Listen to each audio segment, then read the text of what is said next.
நீங்கள் பார்த்து கொண்டிருப்பது உங்கள் ஜாஷ்வா டிவி. சகல ஜனங்களுக்கும் நற்செய்தி.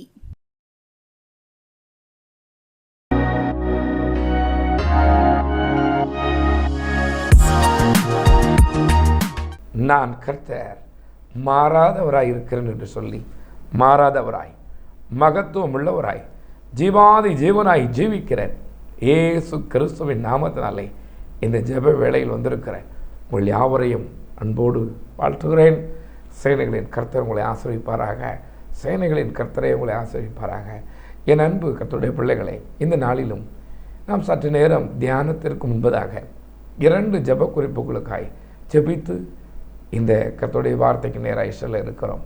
இன்றைக்கு அநேகர் நம்முடைய கூடுகையிலே கொடுக்கிற ஒரு ஜெப குறிப்பு, ஐயோ என் கணவர் குடிக்கிறார் ஐயா, என் மகன் குடித்து விட்டு நான் சொல்வதை கேட்பதே இல்லை, எங்கள் வீட்டில் என்னைக்கு குடிக்க ஆரம்பித்தாங்களோ அன்னைக்கே நிம்மதி போச்சு ஐயா, தினம் தினம் நான் நரகத்தை பார்த்து கொண்டு இருக்கிறேன், வாழ்வதை விட சாவதே மேல் என்று நினைக்கிறேன் என்று சொல்லி புலம்புகிற அநேகர் உண்டு. இன்னும் விதமாய் ஒரு பசுத்தவான் சொல்லுகிறார், ஐயா அநேக வீட்டில் பிரிவினைக்கு காரணம் குடி குடி குடின்னு குடிச்சிட்டு சொன்னதே சொல்லி புலம்பி அவர்களை காயப்படுத்துவதனாலே அந்த பெண் வாழாவட்டியாக இருக்கிறார் இன்றைக்கு அநேகர் என்று சொல்கிறார்கள். ஐயோ, குடும்பத்தை கெடுக்கிற அந்த குடி வேண்டாம். இந்த குடியின் ஆவி நம்முடைய வீடுகளை விட்டு வெளியேற வேண்டும் என்று நாம் ஜெபிப்போமா? என் அன்பு சகோதரனே, என் அன்பு சகோதரியே, தேவன் உங்களை ஜெபிப்பதற்காக இந்த பூமியில் வைத்திருக்கிறார். தேவன் உங்களுக்கு நல்ல ஜீவன் பலன் சுகம் தந்து வைத்திருப்பது நீ மற்றவர்களுக்காக ஜெபிப்பது மறந்து போகாதே. இன்றைக்கு இந்த நிலையில் கஷ்டப்படுகிற பிள்ளைகளுக்காக நான் ஜெபிப்போம். ஒருவேளை உங்கள் பகுதியில் உங்கள் சொந்தங்கள் இதில் பிடிக்கப்பட்டிருப்பார்கள், அவர்கள் பெயரை சொல்லி ஜெபிங்க. ஐயா என் சகோதரன் குடிக்கிறன் ஐயா, அவனுக்கு நீர் விடுதலை தாருன்னு சொல்லுங்க. என் சகோதரிக்கு ஒரு நல்ல ஒரு ஆசீர்வாதத்தாங்கன்னு சொல்லுங்க. அந்த கண்ணீர் மாறணும்னு சொல்லுங்க. ஜெபிப்போமா? அதிகமாய் நேசிக்கிறங்கள் பரலோக பிதாவே, இயேசு அப்பா, நீர் பரிசுத்தர் பரிசுத்தர் பரிசுத்தர் பரிசுத்தர் தேவரீர். சொல்லியிருக்கிறேன், என் ஜனங்கள் நான் அளிக்கும் நன்மையால் திருப்தி ஆவார்கள் என்று. கர்த்தாவே, இந்த குடும்பங்கள் சமாதானத்தால் திருப்தி ஆகட்டும் அப்பா. இந்த குடும்பத்தில் காணப்படுகிற குடியின் ஆவிகள் வெளியேறட்டும் கர்த்தாவே. குடியினால் இந்த குடும்பங்கள் பட்ட அவமானம் போதும், பட்ட நஷ்டங்கள் போதும் அப்பா. இனியும் வேண்டாம் ஆண்டவரே, இந்த குடி இவர்களை அவமானப்படுத்துகிற குடி வேண்டாம், இவளை தருத்திரப்படுத்துகிற குடி வேண்டாம். தேவனே, என் சகோதரன் குடியாதிருக்க விரும்புகிறான், பலன் இல்லையே, நிர்தாயமாய் பலன் தாரும். கேளுங்க ஐயா, அருமையான வாலிபனே, தம்பி கேளுப்பா, எனக்கு தேவனே எனக்கு பலன் தரும்னு சொல்லுங்க. தேவனே, இந்த குடியாமல் இருக்க நான் விரும்புகிறேன், எனக்கு பலன் தாங்கன்னு சொல்லுங்க. இந்த வேத விதமாய் சொல்லியிருக்கிறது, சத்துவம் மற்றவனுக்கு சத்துவத்தை தருகிற சர்வ தேவன் நம்முடைய தேவன் உனக்கு பலன் தருவார். இதிலிருந்து வெளியேற உனக்கு பலன் தருவார். விளையாட்டாய் பழகினேன், இப்பொழுது என்னால் விட முடியவில்லையே என்று புலம்புகிற பிள்ளைக்காக ஜெபிக்கிறேன்ப்பா. ஐயோ, நண்பருடைய திருமணத்தில் பழகினேன், இப்பொழுது அந்த குடியை என்னால் விடவே முடியவில்லை என்று புலம்புகிற பிள்ளைக்காக நான் ஜெபிக்கிறேன். ஐயோ, நான் என்ன செய்வேன், எவ்வளவோ முயற்சி செய்கிறேன், எப்படிலாமோ என்னுடைய இருதயத்தை கட்டுப்படுத்தி பார்க்கிறேன், ஆனாலும் அந்த நேரம் வரையும் என்னால் குடிக்காமல் இருக்க முடியவில்லையே என்று புலம்புகிற பிள்ளையை தேவனை கண் நோக்கி பாரும். கர்த்தாவே, இவர்களுக்கு பலன் தருவீராக, பலன் தருவீராக.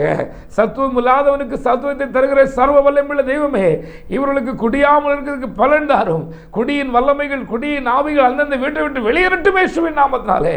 இந்த நிகழ்ச்சியை யார் யார் வல்லமை ஆண்டவர் விசுவாசத்தோடு பார்த்து கொண்டிருக்கிறார்களோ அத்தனை பேர் வீட்டில் இப்படி வல்லமை வெளிப்படட்டும் அப்பா, வெளிப்படட்டும். பிதா குமாரன் பரிசுத்த ஆவியின் பெயராலே நான் உம்முடைய அடிமைகிற அதிகாரத்தோடு இந்த வீட்டை ஆசீர்வதிக்கிறேனப்பா. சமாதானம் நிறைந்திருக்கட்டும், பிரிவினை வேண்டாம், தரித்திரம் வேண்டாம். தேவனே, நிற்புடைய பிள்ளையை பாதாளத்தோடு நடத்தும். இயேசு கிறிஸ்துவின் மூலம் ஜெபிக்கிறேன் பிதாவே, ஆமேன் ஆமேன் ஆமேன். என் அன்பு கர்த்தருடைய பிள்ளைகளே, என்னும் கடனினால் பிடிக்கப்பட்டவர்களுக்காய் ஜெபிக்கும்படி நம்முடைய கூடுகையிலே அநேகர் ஜெப குறிப்பாய் தந்தார்கள். கர்த்தருடைய கிருபையினாலே உங்களுடைய ஜெபங்களினால் கடந்த வார ஊழியத்தை தேவன் ஆசீர்வதித்தார். ஜெபித்த உங்களுக்கு நன்றி. கர்த்தர் பெரிய அற்புதங்களை செய்திருக்கிறார். அநேக சாட்சிகளும் அநேக ஜெப குறிப்புகளும் இருக்கிறது. இவர்களுக்காக ஜெபிப்பது நம்முடைய கடமை. இன்றைக்கி அநேகர் புலம்புகிறார், ஐயா எவ்வளவோ கஷ்டப்பட்டு வேலை செய்தோம், இந்த கடன் விட முடியலையா? இந்த கடன் எங்களை விடுவதாக இல்லை. 11 வருடமாகிறது, 12 வருடமாகிறது. இன்னும் அநேகர் சொன்னார்கள், ஐயா இந்த கடனினால் என் பிள்ளைகள் ஊரை விட்டு ஓடி போய் வேலை செய்கிறார்கள், அப்படியும் இந்த கடன் அடைக்க முடியல. எங்களுக்காக ஜெபியுங்கள் ஐயா. கொஞ்சம் துட்டு சேர்ந்துச்சுன்னா ஏதோ ஒரு செலவு கொண்டுட்டு போயிடுது, ஏதோ ஒரு பிரச்சனை வந்து அந்த துட்டு இல்லாமல் போயிடுது.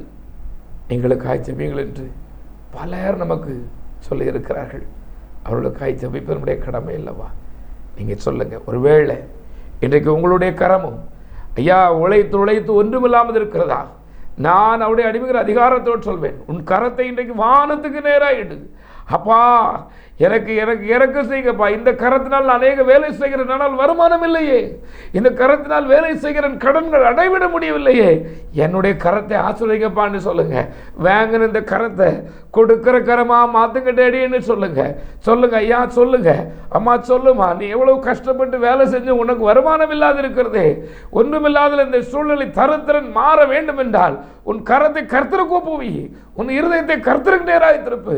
இன்றைக்கு அவருடைய சொல் அவர் சொல்லியிருக்கிறார், என்னிடத்தில் வருகிற எவரை நான் புறமே தள்ளுவதில்லை என்று சொல்லி இஸ்ரவேலை ஆசீர்வதிப்பதே கர்த்தருக்கு பிரியம் என்று சொல்லியிருக்கிறார். ஆம், நீ ஆசீர்வாதமாய் வாழ்வதுதான் அவருக்கு பிரியம். என் அன்பு சகோதரனே சகோதரியே, நீ ஆசீர்வாதமாய் வாழ்ந்து நன்மையை அனுபவிப்பதுதான் அவருக்கு பிரியமே ஒழிய தீமையை அனுபவிப்பது அவருக்கு பிரியமல்ல. இன்றைக்கு அவருடைய கருத்தை ஒப்பு கூடப்பா. எங்கள் வீட்டை கண்ணோக்கி பாருங்க, எங்கள் வீட்டின் தேவைகளை சந்திங்க. இனி என் வருமானம் வீணா வட்டிக்கு போகக்கூடாதுப்பா, இனி என் வருமானம் வீணான செலவுக்கு போகக்கூடாது ஆண்டவரேன்னு சொல்லுங்கள். நீங்கள் ஆசீர்வதிங்கப்பான்னு சொல்லுங்கள்.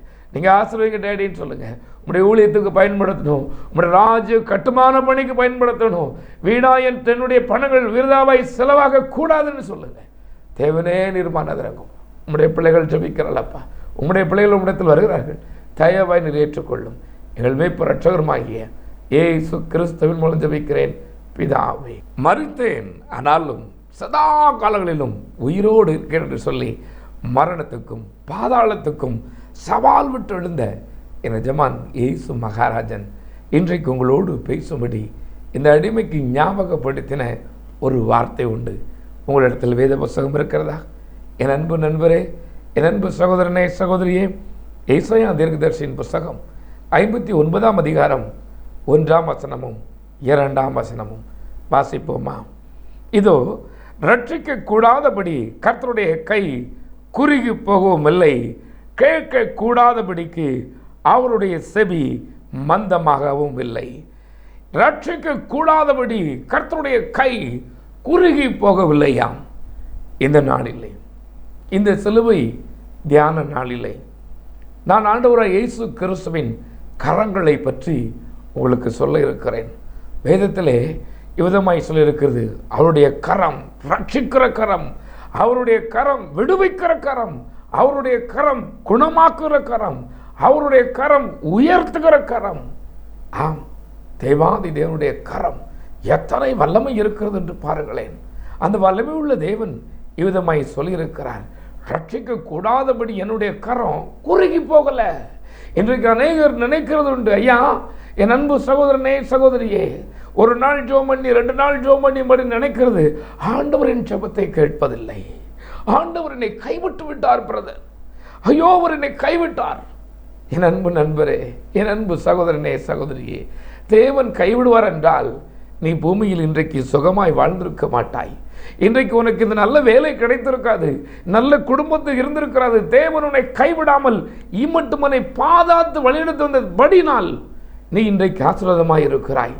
சங்கங்களின் புஸ்தகத்திலே இவ்விதமாய் ஒரு வார்த்தை இருக்கிறது, என் சத்ரு என்மேல் ஜெயம் கொள்ளாததினால் நீர் என்மேல் பிரியமாக இருக்கிற என்று அறிந்து கொண்டேன் என்று சொல்வார். ஆம், நம்முடைய சத்துருக்களின் இஷ்டத்துக்கு தேவன் நம்மை ஒப்புவிக்கவில்லை. பாருங்களேன், உங்களுக்கு ஒரு விதமாய் எத்தனை விதவிதமான பிரச்சனையோடு போராட்டத்தோடு சத்ருவானவன் கட்சிக்கிற சிங்கம் போல் வந்தான். ஆனால் கர்த்தருடைய கரம் அல்லவா அதற்கு தப்புவித்தது? கர்த்தருடைய கரம் அல்லவா உங்களை எல்லா பிரச்சனைக்கும் வேதனைக்கும் வருத்தத்துக்கும் தப்புவித்திருக்கிறது. இன்றைக்கு வேதத்திலிருந்து உங்களுக்கு நான் சொல்ல இருக்கிறேன். அது 2ஆம் வசனத்தை பாருங்களேன். எதனால் நாம் அவரை பார்க்க முடியவில்லையாம்? நம்முடைய அக்கிரமங்கள் பாவங்கள் நமக்கு தேவனை மறைத்து கொண்டு இருக்கிறதாம். தேவனுடைய முகத்தை பாராதபடி அவருடைய வார்த்தையை கேளாதபடி நமக்கு நம்முடைய அக்கிரமங்கள் பாவங்கள் மறைத்து கொண்டிருக்கிறது. என்னையா பாவம் பாவம் பாவம் பாவம், எல்லாரும் பாவம் பாவம்னு சொல்லுதாங்களே, இது உண்மையா நீங்க நினைச்சீங்கன்னா 1 யோவான் 1:8 சொல்லுது, நமக்கு பாவம் இல்லை என்று சொல்வோமாகில் நம்மை நாமே வஞ்சிக்கொருளாக இருப்போம், சத்தியம் நமக்குள் இராது என்று. பாவம் செய்யாத நீதிமான் ஒருவர் உண்டோ? இல்லவே இல்லை ஐயா, இல்லவே இல்லை. என் எஜமான் இயேசு மகாராஜனை தான் வேதம் சொல்கிறது, பாவத்தை பாராத சுத்த கண்ணன் என்று. இந்த தேவாதி தேவனுடைய கரம் இன்றைக்கு எப்படிப்பட்டது, அது என்னவெல்லாம் செய்தது என்று நான் வேதத்திலிருந்து உங்களுக்கு சொல்லிக் கொடுக்க இருக்கிறேன். என்னோடு திருப்புகளேன். தேவாதி தேவன் உங்களோடு பேசுவாராக. மார்க் எழுதின சுவிசேஷம் 7:33 இவ்விதமாய் சொல்லுகிறது, ஊமையனை பேச வைக்கும் கர்த்தருடைய கரம். அங்கே செவிடும் ஊமையுமான ஒரு மனிதன் இருக்கிறான். அந்த செவிட்டும் ஊமையுமான ஒரு மனிதனை என் ஆண்டவர் இயேசு கிறிஸ்துவின் கரம், அங்கே என் ஆண்டவருடைய கரம் அவனுடைய நாவை தொட்டு அவனுக்கு பேச வைத்தது. என் ஆண்டவருடைய கரம் அவனை தொட்டு அவனை கேட்க வைத்தது. நான் முன்னமே சொன்னது போல நம்முடைய பாவங்கள் அக்கிரமங்கள் தேவனுக்கும் நமக்கு விரோதமாய் பிரிவினை உண்டு பண்ணி கொண்டிருக்கிறது. இன்றைக்கு அநேகருக்கு நான் சொல்வேன், இன்றைக்கு நம்முடைய வாய் சரியாய் இருக்கிறதா, நம்முடைய செவி சரியாய் இருக்கிறதா? என் ஆண்டுடைய கரத்தில் ஒப்புக் கொடுங்களேன். என் அன்பு சகோதரனே சகோதரியே, என் உடன் ஊழியர்களே, தெய்வாந்தி தேவன் சொல்லுகிறார், இன்றைக்கு அந்த கரத்தை கொண்டு உன்னுடைய நாவையும் உன்னுடைய செவியையும் தொட வேண்டும் என்று நான் விரும்புகிறேன். எனக்கும் என் எஜமான் அப்படியே செய்ய வேண்டும் என்று நான் விரும்புகிறேன். ஐயா, இந்த நாவு எவ்வளவோ பேச்சுகளை பேசுவதற்கு வெக்கப்பட மாட்டக்கு, வருத்தப்பட மாட்டக்கு. ஆனால் ஏசப்பா வார்த்தையை சொல்றதுக்கு இந்த நாவுக்கு ஊம நாவாய் மாறிவிடுகிறது. அன்றைக்கு செவிடும் ஊமையுமான அவன் மனிதனுக்கு என் ஆண்டவருடைய கரம் வைத்தியம் பார்த்தது. இன்றைக்கு அதே கரம் இன்றைக்கு கர்த்தருடைய வார்த்தையை பேசாதபடி வீட்டிலே முடங்கி கொண்டிருக்கிற உனக்கும் ஒரு வைத்தியம் பார்க்க விரும்புகிறது ஐயா. கர்த்தருடைய வார்த்தையை கேளாதபடி உன் செவியை அடைத்திருக்கிற உனக்கும் என் ஆண்டவருடைய கரம் ஒரு வைத்தியம் பார்க்க விரும்புகிறது. சாமுவேல் பவுலையர் விதமாய் சொல்வார், ஆத்மநேசரின் அங்க மகத்துவங்கள் என்ற புத்தகத்திலே அவர் சொல்லுவார், கர்த்தருடைய கரம் குணமாக்கும் கரம், கர்த்தருடைய கரம் உருவாக்குகிற கரம் என்று. அந்த உருவாக்குகிற கரம் உன்னை தேடுகிறது ஐயா. அன்றைக்கு அந்த செவிடும் ஊமையுமான மனிதனுடைய நாவை தொட்டார். எதற்காக? தொடாமல் செய்திருக்கலாமே. எதற்காக? இது என்னுடைய படைப்பு தானே, என்னுடைய படைப்பு தானே, நான் விரலினால் செய்த, என் கையினால் செய்த என்னுடைய படைப்பு தானே என்று ஆண்டவர் இயேசு ரட்சகர் தொட்டார் ஐயா. நான் சொல்லுவேன், நிகழ்ச்சியை பார்க்கிற ஒவ்வொருவரையும் கர்த்தருடைய கை தொடரும் நான் விரும்புகிறேன் ஐயா. அம்மா, நான் விரும்புகிறேன். என் எஜமானுடைய கரம் ஒவ்வொரு நாவையும் தொட வேண்டும், ஒவ்வொரு செவியையும் தொட வேண்டும் என்று நான் விரும்புகிறேன். இன்றைக்கு அவருக்காய் பேச ஆண்டவர் சொல்லுவார், எனக்காய் பேசிட நாம உண்டோ என்று. நீ அவருக்காய் இதை ஒப்பு கொடுப்பாயா? என் அன்பு நண்பரே, என் அன்பு சகோதரியே, நீ நன்றாய் பாடுகிறாயே, கர்த்தருடைய வார்த்தையை பாட உன் நாவை ஒப்பு கொடுப்பாயா? நீ நன்றாய் பேசுகிறாயே, கர்த்தருடைய வார்த்தையை பேச இன்றைக்கு ஒரு நாமை ஒப்பு கொடுப்பாயா?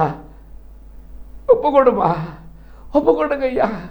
ஐயா, இன்றைக்கு அப்படி இல்லை என்றால், இதுவரை நீங்கள் என் ஆண்டவருடைய கரத்தில் உங்களுடைய நாவை ஒப்பு கொடுக்கவில்லை என்றால் இன்றைக்கு ஒப்பு கொடுங்கள்.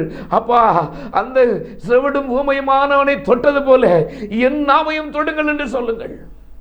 என் ஆண்டவர் விரும்புகிறார் ஐயா, என் ஆண்டவர் விரும்புகிறார் அம்மா. அவருடைய கரம் நீட்டினபடியே இருக்கிறது. அவருடைய கரம் செவிடனையும் குருடனையும் பார்க்க செய்தது. அவருடைய கரம் ஊமையனை பேச செய்தது. அந்த கரம் இன்றைக்கு குறுகி போகலம்மா, குறுகி போகலையா, குறுகி போகல. இன்றைக்கு உன்னோடு பேச விரும்புகிறது. என் நண்பரே, தேவாதி தேவன் உண்மை அழைக்கிறார். நீர் அவருக்குரியவர். தெரியுமா உங்களுக்கு? அவர் தம்முடைய சொந்த ரத்தத்தை சிந்தி உங்களை மீட்டிருக்கிறார் ஐயா, மீட்டிருக்கிறார். நான் ஒரு சம்பவத்தை சொல்கிறேன். ஒரு மனிதன், ஒரு சின்ன பையன், கொஞ்சம் பெரிய ஆளானா, வலிவு பையனாயிட்டான். அவனுடைய தாயின் முகம் கையெல்லாம் வெந்து அகோரமாய் காணப்படும். அந்த முகமெல்லாம் அப்படியே தீயினால் கருகி அந்த தீயினால் ஏற்பட்ட தழும்புகளால் பார்க்க அருவருப்பாய் இருந்திருக்கிறது. அவருடைய கை அநேக இடங்களிலே தீயினால் எரிந்து அந்த தழும்புகள் இருந்ததினாலே கையும் முகமும் அகோரமாய் இருந்திருக்கிறது. சின்ன பிள்ளையில இவனுக்கு ஒன்றும் தெரியல. நாளாக நாளாக அவனுக்கு பேர் என்ன தெரியுமா? அந்த தீஞ்ச மூஞ்சிக்காரி மகன் வாரான் அப்படின்னு சொல்லுவாங்களாம். அந்த தீஞ்ச கைக்காரி மகன் வாரான்னு சொல்லுவாங்களாம். இவனுக்கு தன் தாயை பார்க்க பார்க்க வெறுப்பாய் விட்டது. என் காலேஜ் பக்கம் வந்துடாத, என் காலேஜுக்காரன்ட்ட யார்கிட்டயாவது சொல்லிடாத, இவன் தான் என் பையன் நீ சொல்லிடாதன்னு சொல்லுவானா. இந்த தாய், சரிப்பா நான் சொல்ல மாட்டேன், சரிப்பா நான் சொல்ல மாட்டேன், நீ என் பிள்ளைன்னு சொல்ல மாட்டேன், ஆனால் நீ என் பிள்ளைதாப்பா, நீ என்னை மறந்துடாதப்பான்னு சொல்லுவாங்களாம். நாளானது, திருமணமானது அந்த மகனுக்கு. அவ்வளவுதான். நிறைய வீட்டில் பாருங்க, வாலிப பையனாக இருக்கும்போது, சின்ன பிள்ளையாக இருக்கும்போது, ஐயோ அப்பா நான் உங்களை விட்டு போக மாட்டேன், அம்மா உங்களை விட்டு போக மாட்டேன், நீ தாம்மா எனக்கு உயிர், நீ எனக்கு உயிர் பிச்சை கொடுத்துருக்கம்மா, நான் சோம்பில்லாத நேரம் நீ என்னை எப்படி பார்த்துக்கிட்டே வச்சுக்கிட்டோமாங்க. இன்னொரு துணை வரதும் தாய் தகப்பனுடைய முகம் மறந்து போகும். அவர்கள் செய்த தியாகங்கள் மறந்து போகும். அவர்கள் இவனுக்காய் பட்ட கஷ்டங்கள் அவனுக்கு மறந்து போகும். அதே போல் அவனுக்கு மறந்து போய்விட்டது. அவனுக்கும் மறந்து போய்விட்டது. ஐயோ அந்த தீஞ்ச மூஞ்சிக்காரி மகன்னு சொல்லி நான் இந்த ஊரில் இருக்க விரும்பலை, நான் வெளியூர் போகிறேன்னு சொல்லி வெளியூரில் இருந்துக்கிட்டான். இந்த தாய் புலம்புவாளாம், மகனே என்னை ஒரு மாதத்துக்கு ஒரு முறையாவது பார்க்க வருவாயா, என்னை ஒரு மாதத்துக்கு ஒரு முறையாவது நீ பார்க்க வருவாயா என்று ஏக்கத்தோடு பேசியிருக்கிறாள். ஆனால் வருவேன். போயாச்சு. நாளானது, இந்த மகன் வருவதே இல்லை. ஒரு நாள் தன்னுடைய உறவுக்காரர் வீட்டுக்கு திருமணத்திற்கு இவன் சென்றிருக்கிறான். அங்கே அவர்களுடைய பழைய அந்த ஃபேமிலி போட்டோ இருந்திருக்கிறது. அங்கே இவருடைய தாயும் தகப்பனும் நிற்கிறார்கள். இந்த தாயின் முகம் அவ்வளவு அழகாக இருக்கிறது. இவன் கேட்கிறான், என் அப்பாவின் பக்கத்தில் நிற்கிறது யார் என்று கேட்கும் பொழுது அந்த சொந்தம் சொல்லியிருக்கிறது, உங்க அம்மா தான், உங்க அம்மா தான். ஐயோ எங்க அம்மா இவ்வளவு அழகானவங்களா? ஆமா. இவ்வளவு அழகான அம்மாவா எங்க அம்மா? ஆமா. அப்போ ஏன் இப்பொழுது தீஞ்ச மூஞ்சியா இருக்கிறா? இப்போ ஏன் தீஞ்ச மூஞ்சியா இருக்காய்வா? தீஞ்ச கையோட தீஞ்ச மூஞ்சோட இருக்கிறாளே ஏன் அப்படின்னு கேட்ட பொழுது அவர் சொல்லியிருக்கிறார்கள், நீ சின்ன பிள்ளையா இருக்கும்போது வீடெல்லாம் கூரை வீடு, அந்த கூரை வீட்டில் உனக்காக தாய் ஒரு தொட்டிலே உன்னை போட்டு இருந்தாள். பக்கத்தில் பிடித்த தீ, பக்கத்து வீட்டில் சமையல் செய்யும் போது ஏற்பட்ட தீ இந்த வீட்டுக்கும் பிடித்து எல்லாம் எரிந்து கொண்டிருந்தது. எல்லோரும் வேடிக்கை பார்த்தார்கள். உன்னுடைய சொந்தங்கள், உன்னுடைய எல்லாரும் அந்த ஊர்க்காரர்கள் வேடிக்கை பார்த்தார்கள். உன் தாய் வயலுக்கு வேலைக்கு சென்றிருந்தாள். அவளுக்கு சொல்லியிருக்கிறார்கள், ஓடோடி வந்தாள். ஐயோ தீ எரிந்து அந்த ஓலையெல்லாம் விழுந்து கொண்டு இருக்கிறது, நீயோ தொட்டிலில் தூங்கிக் கொண்டிருக்கிறாய் அடுத்த ரூமில். யாரும் உள்ளே போக முன்வரவில்லை. ஏனென்றால் தீ அந்த வாசலில் இருந்துதான் பிடித்து போயிருக்கிறது. வாசல் வழியே உள்ளே போக வழியேதுமில்லை. எல்லோரும் தூர நின்றார்கள். உன் தாய் தன்னை ஒரு பொருட்டாய் எண்ணாமல், உள்ளே இருக்கிறது என் பிள்ளை அல்லவா என்று சொல்லி தன் ஜீவனை எண்ணாமல் ஓடி வந்தாள். ஓடி வந்து உன்னை கட்டி அணைத்து, தன் மார்போடு அணைத்து, தன் முகத்தை மூடி கொண்டு வந்தாள். அவள் முகமெல்லாம் வெந்து போனது. உன்னை மூடினால் அவளுடைய கையெல்லாம் வெந்து போனது. அவள் ஒரு அரை குறை சரீரத்தோடு தான் இருக்கிறாள். அது உனக்கு தெரியுமா என்று சொல்லியிருக்கிறாள். தெரியாதையா, தெரியாதையா என்று சொல்லியிருக்கிறாள். இந்த கரம் உனக்காய் தேய்ந்து போன கரம், இந்த முகம் உனக்காய் சிதைந்த முகம் தெரியுமா என்று சொன்னாலாம். ஓடி வந்தானாம். அந்த முகத்தை பார்த்து, ஐயோ இத்தனை நாள் எனக்கு நீ சொல்லாம போனியம்மா, எனக்காக எனக்காக எனக்காகவா அப்படின்னு சொல்லி நான் இவ்வளவு நாள் உன்னை வெறுத்து விட்டேன் அம்மா. இவ்வளவு நாள் நீ ஐயோ என்னுடைய தாய் இப்படி இருக்கிற சொல்லி நான் ஒரு நாளும் எனக்கு விவரம் தெரிஞ்ச நாள்ல இருந்து உன்னை நான் தாயாய் மதிக்காமல் போனேன் அம்மா, என்னை மன்னித்து விடு சொன்னாராம். என்னை மன்னித்து விடு. ஐயோ, இந்த கரம் எனக்காய் எரிக்கப்பட்ட கரமா, எனக்காய் எனக்காய் என்று சொல்லி ஓயாமல் முத்தமிட்டானாம். என் அன்பு நண்பரே, இன்றைக்கு உனக்கும் ஒரு கரம் அடிக்கப்பட்டிருக்கிறது தெரியுமா? உனக்கும் ரகசியமாய் நீ செய்த காரியத்துக்கு, ரகசியமாய் நீ செய்த பாவத்துக்கு உனக்காய் ஒரு கரம் நொறுக்கப்பட்டது தெரியுமா? அந்த கரம் வல்லமை உள்ள கரம். அது சாதாரண கரம் அல்ல, வல்லமை உள்ள கரம். அவரை நீ செய்த அக்கிரமத்தினால், நீ செய்த பாவத்தினால் அநேகர் சொல்வார்கள், ஐயா திருட்டு கை எழுந்து போட்டுட்டாயா எனக்காக. கடந்த நாள் ஒரு கூட்டத்துக்கு அழைக்கப்பட்டிருக்கும் பொழுது அந்த கூட்டம் முடிந்தது, பக்கத்தில் உள்ளவர் என்னை அழைத்து சொன்ன, ஐயா எங்கள் வீட்டுக்கு வந்து சோமட்டு போயிருங்க ஐயா, தயவு செய்து வாருங்கள் என்று ஒரு குரூப்பான கூப்பிட்டுக்கிட்டு இருந்தாங்க. நான் எது கையான்னு கேட்டேன். ஐயா, என்னுடைய வீட்டை 90,000 ரூபாய்க்கு அடமானம் வைக்க தான் நான் பேசினேன். அடமானம் ஐயா வச்சோம், ஆனால் திருட்டுத்தனமா ரொக்கம்னு எழுதிட்டாயா, எனக்கு படிக்க தெரியல ஐயா, என் வீடு இப்போ வித்துட்டேன்னு சொல்லி கொடுக்காங்க ஐயா, என்னை 10 தாங்க ஐயா, நான் என்ன செய்வேன் என்று சொன்னார். இன்னும் அநேக சொல்வதுண்டு, ஐயோ அந்த மோசமான ஒரு மனிதனிடத்தில் என்னுடைய காரியம் அகப்பட்டு கொண்டது, என்னுடைய கையாக என்னை அவன் பிடித்து நெருக்குகிறான். இன்றைக்கு என் அன்பு சகோதரனை, உன்னுடைய வாழ்க்கையும் யாரோ அவருடைய கையில் கொடுத்து நீ சிதைந்து கொண்டிருக்கிறாயா? உன்னுடைய வாழ்க்கையை நீ யார் கையில் கொடுத்திருக்காய்? உனக்காய் அடிக்கப்பட்ட கரத்தில் கொடுத்திருக்கிறாயா? உனக்காய் அவமானத்தை ஏற்றவருடைய கரத்தில் உன்னை கொடுத்திருக்கிறாயா? என் ஆண்டவருடைய கையை பாருங்களேன். அவர் பாவத்தை போக்குகிறவர் ஐயா, உன் சாபத்தை நீக்குகிறவர். வேதத்திலே விதமாய் சொல்லியிருக்கிறார், பாவத்தை குஷ்டரோகத்தையும் குணமாக்கினாராம். மத்தேயு 8ஆம் அதிகாரம் 1ஆம் வசனம், மார்க்கு 1:41, லூக்கா 5:13 சொல்கிறது, குஷ்டரோகியையும் தொட்டு குணமாக்கின கரம் ஐயா. இந்த கரம் குஷ்டரோகியை தொட்ட கரம், ஆண்டவராகிய இயேசு கிறிஸ்துவின் கரம், எவரையும் புறமே தள்ளாத கரம். அவர் சொல்லி இருக்கிறார், என்னிடத்தில் வருகிற எவரையும் நான் புறமே தள்ளுவதில்லை என்று. குஷ்டரோகியை யாரும் போய் தொட மாட்டார்கள். நல்லவன் போய் தொட்டால் ஐயோ வேண்டான்றுவான். குஷ்டரோகியை என் எஜமானோட கரம் தொட்டு குணமாக்கினது ஐயா. நீயும் ஏதோ ஒரு வியாதியோடு இருந்து கொண்டு இருக்கிறாயா? உனக்கும் வியாதி என்று நீ புலம்புகிறாயா? ஐயா எனக்கும் ஒரு வியாதி வந்து விட்டதே, நான் என்ன செய்வேன் என்று புலம்புகிறாயா? உன் வியாதியை நீக்குகிற கரம் ஐயா இந்த கரம். என் அன்பு நண்பரே, உங்களுடைய வியாதியை, பாவத்தை, சாபத்தை நீக்குகிற கரம் இயேசுவின் கரம். இன்றைக்கும் அது குறுகி போகவில்லை, இன்றைக்கும் அது குறுகி போகவில்லை. அதே வல்லமையோடு, அதே மகிமையோடு இருக்கிறார். போகட்டும். என் ஆண்டவருடைய கரத்தை பாருங்களேன். விழுந்தவர்களை கை தூக்கி விடுகிறாராம். விழுந்தவர்களை கர்த்தர் கை தூக்கி விடுகிறாராம்.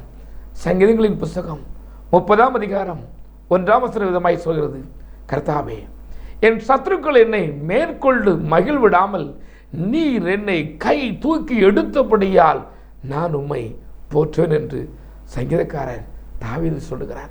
அதே சங்கீதம் 113:7 சொல்கிறது, அவர் சிறியவனை பூமையிலிருந்து புழுதியிலிருந்து தூக்கி விடுகிறார், எளியவனை குப்பையிலிருந்து உயர்த்துகிறார் என்று. என்ன ஒரு நல்ல ஒரு கரம் என்று பாருங்களேன். புழுதியில் கிடக்கிறவரை, எளியவரை கை பிடிக்கிற கரமையா அந்த கரம்.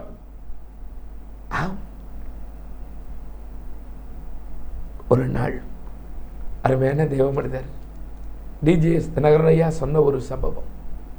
ஒரு நாட்டில் ஒரு அரசருடைய மகள் ஏழைகளை பார்க்கும்படி வெளியே வந்தாளாம்.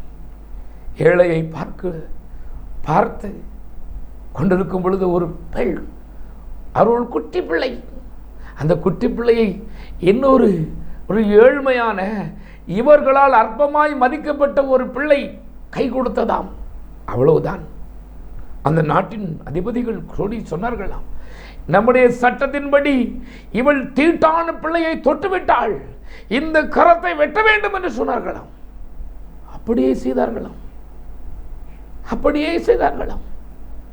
அடுத்து ஒரு அநாதை ஆசிரமத்திற்காக டொனேட் பிரிக்கும் பொழுது அந்த கரத்தை கொண்டு வந்தார்களாம். இந்த கரத்தை பாருங்கள், ஏழைகளுக்காய் ஏழையை தொட்டதினால் வெட்டப்பட்ட கரம் என்று சொன்னார்களாம். ஒவ்வொருவரும் அந்த கரத்தை பார்க்கும் பொழுது புலம்பி எழுதார்களாம். ஐயோ, இந்த கரம் ஒரு சின்ன பிள்ளையோட கரம் ஆயிற்று, ஒரு சின்ன பிள்ளையோட கரம், ஏழையை தொட்டதினால் வெட்டப்பட்ட ஒரு கரம் ஆயிற்று என்று புலம்பினார்களாம். என் அன்பு நண்பரே, உம்மை உயர்த்தின கரம் ஒன்று இருக்கிறது ஐயா, அதை நீர் மறந்து போனீரோ? உம்மை உயர்த்தின ஒரு கரம் ஒன்று உம்மோடு இருக்கிறதே, அதை நீர் மறந்து போனீரோ? நான் அடிக்கடி சொல்வேன், ஐயா சகோதரனே சகோதரியே, உன்னோடு படித்தவர்களுக்கு, நன்றாய் படித்தவர்களுக்கு எத்தனை பேர்களுக்கு வேலை இல்லை இன்றைக்கு? தேவன் நல்ல வேலையை தந்து, நல்ல வசதியை தந்து உன்னை உயர்த்தி வைத்திருக்கிறாரே. புழுதியில் இருந்த, குப்பையில் இருந்த உங்களை உயர்த்தின ஒரு கரம் ஒன்று உண்டு என்பதை நீ மறந்து போனாயா? இந்த கரம் இயேசு கிறிஸ்துவின் கரம். உன்னை உயர்த்தினதற்காக, உன்னை பாவத்திலிருந்து தூக்கினதற்காக, உன் பாவத்தை சுமந்ததற்காக தேவன் அடிக்கப்பட்டார் ஐயா. அந்த கரம் அடிக்கப்பட்டது, அந்த கரத்தில் ஆணிகள் கடாவப்பட்டது. காரணம் என்ன? ஒரே ஒரு காரணம் ஐயா, பாவியாக நம்மை தூக்கினது ஐயா, பாவியாக நம்மை உயர்த்தினது ஐயா. ஒருவரும் மதியாத, ஒருவரும் விரும்பாத என்னையும் தூக்கினாரே. உங்களை எவ்வளவாய் தேவன் வைத்திருக்கிறார். அருமையான தேவனுடைய ஒரு தேவனுடைய சொன்னார், ஐயா எனக்காய் அடிக்கப்பட்ட அந்த கரத்தை நான் பார்க்கணும் ஐயா. நான் ஒன்றுமில்லாத போ, தெருவில் அனாத போல தெரிஞ்ச போ, என்னை என் கரத்தை பிடித்து உயர்த்திருந்த தெய்வத்தின் கரத்தை நான் பார்க்க வேண்டும் ஐயா என்று சொன்னார். நீ விரும்ப மாட்டாயா? என் அன்பு நண்பரே, என் அன்பு சகோதரியே, நீ விரும்ப மாட்டாயா இந்த கரத்தை? நீ விரும்ப மாட்டாயா இன்றைக்கு? ஐயா, அனாத போல நீங்க யாரும் இல்லாமல் ஊரை விட்டு வந்த பொழுது உங்களை உயர்த்துறது யார்? உங்களோடு வந்தது யார்? இவன் எல்லாம் விளங்க மாட்டான், இவன் பிள்ளை படிக்காது, இவன் தருத்திரம் பிடிச்சவா, இவன் என்னைக்கு வீடு கட்டுவா, இவனுக்கு கார் ஒரு கேடான்னு சொன்னப்போ கையை பிடிச்ச உடனே தூக்கி தூக்கி உடனே உயரத்தில் வைத்து அழகு பார்த்து கொண்டு இருக்கிறதே ஒரு கரம். அந்த கரத்தை மறந்து போனாயா? அந்த கரத்தை மறந்து போனாயா? இல்லையே, இல்லை, இன்னும் ஒரு மனிதன் நான் உங்களுக்கு காண்பித்து கொடுக்கிறேன். என் ஆண்டவர்களோடு பேசுவாராக, என் ஆண்டவர்களோடு பேசுவாராக. அங்கே ஒரு கரம் இருக்கிறது ஐயா. அங்கே ஒரு பேதுரு என்று ஒரு மனிதன் இருக்கிறான். அந்த மனிதன் காற்றினாலே அவருடைய படகு அலையப்படுகிறது. அதை கண்டு நிஜமான இயேசு மகாராஜன் தண்ணீரில் மேல் நடந்து போகிறார். அவரை பார்த்த உடனே, அப்பா நானும் நடக்கட்டுமான், நான் நடப்பான்னார். நட அப்படின்னாரு. கொஞ்சம் நடந்துகிட்டு இருந்தவனுக்கு பின்னால பார்த்துட்டான்.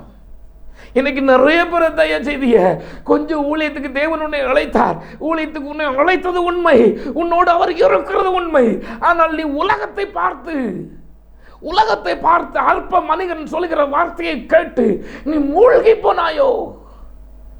உன்னையும் தூக்குகிற கரம் ஐயா, உன்னையும் தூக்குகிற கரம் இன்றைக்கு வந்திருக்கிறது. உன்னை உயர்த்த, உன்னை ஆசீர்வதிக்க தேவன் விரும்புகிறார். என்னோடு நீ ஜெபிப்பாயா?